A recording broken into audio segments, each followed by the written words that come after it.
This is Mary. This is Mary's car. And this is what just happened to Mary and her car. Thankfully, everyone involved came out unscathed. But Mary's car? That's another story. A sad shell of its former self. Mary's car is in need of some major TLC, but she has no idea how she should go about getting it repaired. What should she do?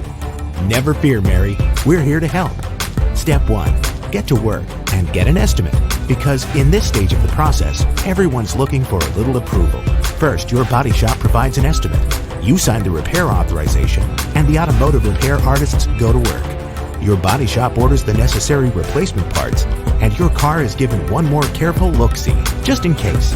Gotta be sure, which may lead to an updated estimate for additional parts and repair. Then the real work begins.